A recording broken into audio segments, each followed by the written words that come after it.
Everyone, Mango 7 Roll here. How we doing today? Welcome to another episode of Epic 7. This is gonna be a really quick one. This is a really small patch notes today. I guess we can talk about the new 5-star hero. That is going to be Pavel here, our first husbando since we had Charles, and everybody always corrects me when I say that. I mean to say the first new RGB 5-star since we had Charles. So it's been like 8 months or something. I'm not sure how many months, but it's been a lot of months since we've got Charles.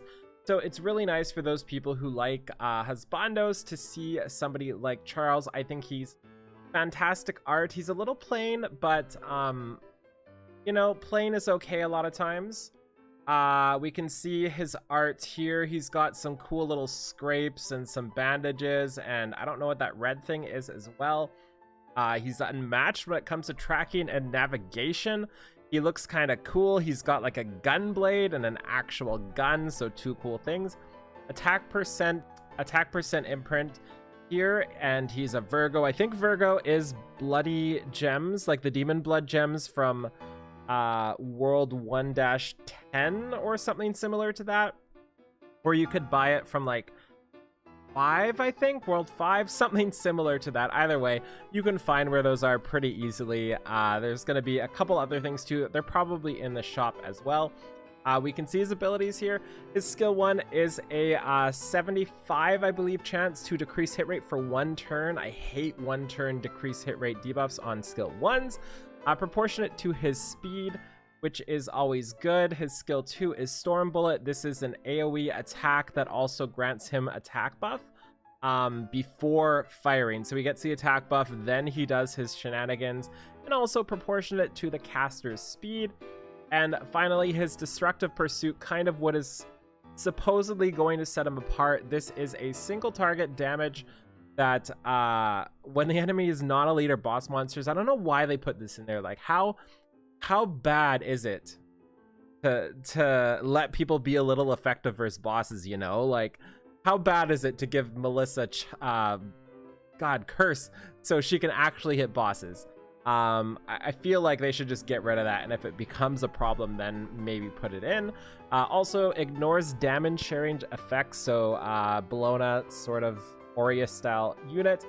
Damage dealt proportionate to the caster's speed. So this is a very interesting skill set. Very much looks PvP oriented. If you're looking to one-shot things, that's about what you can expect. I've heard his multipliers aren't necessarily good. I never do really great understanding numbers for multipliers. These midnight videos of my hair are a bad combination. But I've heard he doesn't do the most damage.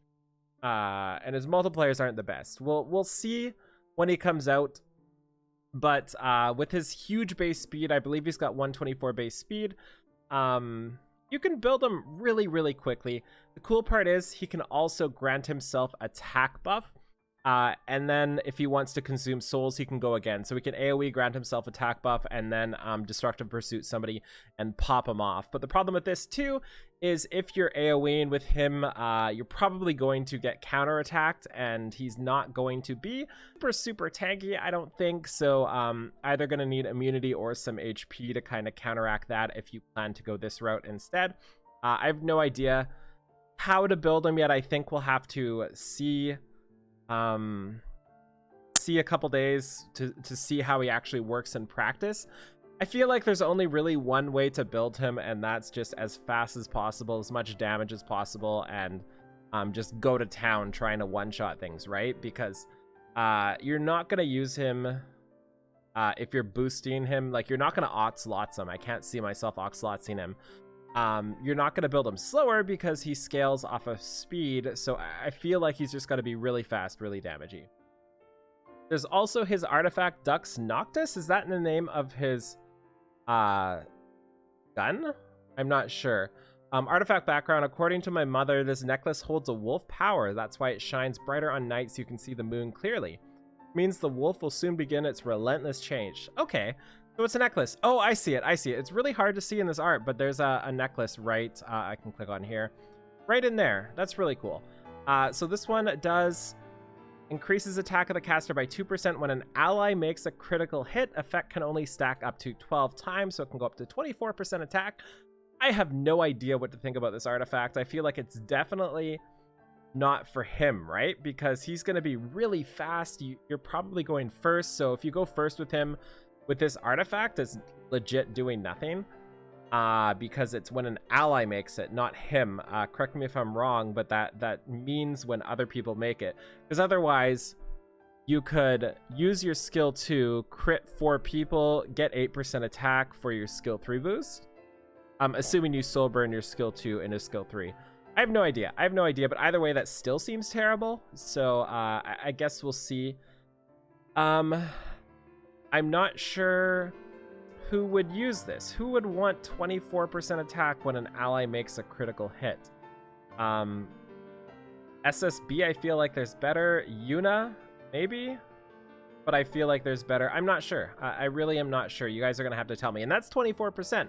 On the best plus 30, so most people are only going to have this at like 12 to 15%, right? That's one thing you really have to look at when you're looking at artifacts is how much are you going to be able to MLB it, whatever it's called.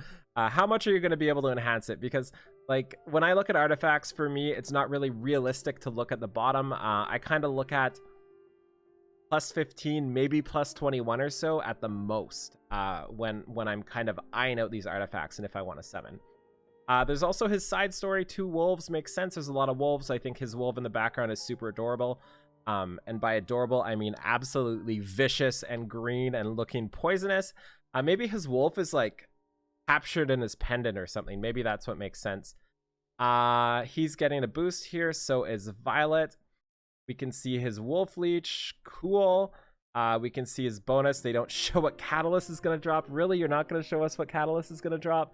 But either way, there should be a Catalyst there. Demon Blood Gems in the shop. Yeah, like I said, that's what I figured he was. Also, Eternal Forest Dust, Flame of Souls, and the usual things here. So that is really cool. That's not a bad banner. So what I can see now is it is now the 29th.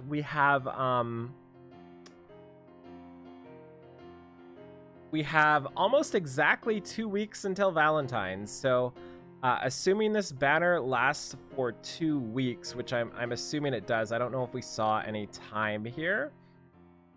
Yeah, here we go. So it goes until 2/13. So I would say there's a fairly good chance we get something for Valentine's just with the timing of this banner. And that really excites me.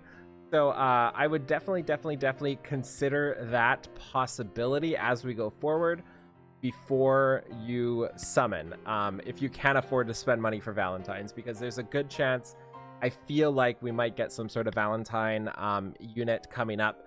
I feel like they really realize they dropped the ball on Winter, so here's hoping they kind of correct themselves here. Maybe they correct their posture a little bit.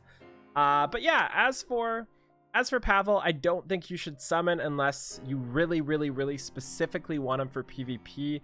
And if you're not sure at all, I would wait like a week to see how he stands up, how he holds, especially compared to somebody like Euphine, right?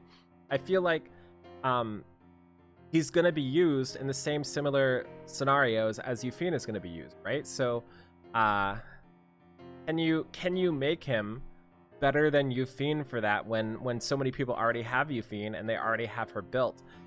Because I feel like he's not at all anything for PvE, right? Like, what good is this skill 3 for PvE? And honestly, like, what good is this skill 2 for PvE? Like a selfish attack buff? I'm not sure. This is tough. But I don't think you should summon IMO.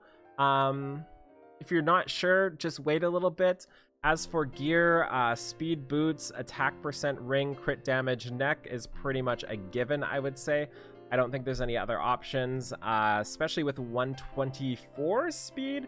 You're also going to be putting him on a speed set like 99% of the time. You get so much speed out of a 124 base speed unit. As for his subset, I would probably go with a crit set, or if you're going to try the skill 2 into skill 3 with a soul burn, which I'm not sure if this is a good idea, I would say you're gonna want immunity. So like speed crit or speed immunity are probably the ideals, but speed / anything is most likely going to be a good idea for him. So yeah, Not sure what else to say about this patch. It's a really, really lackluster patch. If you're going to be going ham for Pavel, if you've been waiting for that husbando for this whole time and you want me to summon for you, I can do it tomorrow on stream. Since I'm not going to be doing my own summons, I am not summoning for Pavel. I'm going to save up for Valentine's. So that's going to be it. Thank you so much for watching. Feel free to like, comment, subscribe as always, and have a wonderful day. Bye, everybody.